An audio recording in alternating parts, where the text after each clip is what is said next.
Faira update செய்திகள். பட்டா மாறுதலுக்கு லஞ்சம் கேட்ட விஏஓ அதிரடி கைது. தென்காசி மாவட்டம் கடைநல்லூர் அருகே உள்ள கடம்பங்குளம் கிராமத்தைச் சேர்ந்த மதன் என்பவர் கூட்டு பட்டாவிலிருந்து தனிப்பட்டா கேட்டு சேந்தமங்கலம் விஏஓவிடம் விண்ணப்பித்தார். அந்த விண்ணப்பத்திற்கான ஆவணங்கள் சரியாக சமர்ப்பிக்கப்படவில்லை என கூறி நிராகரிக்கப்பட்டது. அது தொடர்பாக விஓவிடம் கேட்டபோது மீண்டும் விண்ணப்பித்து ஆவணங்களை நேரில் எடுத்து வரும்படி கூறினார். ஆவணங்களுடன் மதன் நேரில் சென்று பார்த்தபோது பட்டா மாறுதலுக்கு 10,000 ரூபாய் லஞ்சம் வழங்கும்படி விஏஓ மாடசாமி கேட்டார். லஞ்சம் கொடுக்க விரும்பாத மதன் லஞ்ச ஒழிப்பு போலீசாரிடம் புகார் அளித்தார். அவர்களின் அறிவுரைப்படி கிருஷ்ணபுரம் பஸ் ஸ்டாண்ட் அருகே விஏஓ மாடசாமியிடம் ரசாயனம் தடவிய பணத்தை மதன் கொடுத்தார். அங்கு மறைந்திருந்த லஞ்ச ஒழிப்புத்துறை டிஎஸ்பி பால் சுதர் தலைமையிலான போலீசார் மாடசாமியை கைது செய்தனர்.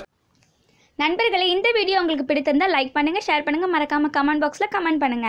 இந்த சேனலை இதுவரை சப்ஸ்கிரைப் பண்ணாதவங்க உடனே சப்ஸ்கிரைப் பண்ணுங்க. நோட்டிபிகேஷன் உடனுக்குடன் உங்களை வந்தடைய வலதுபுறத்தில் உள்ள பெல் பட்டனை கிளிக் செய்யவும்.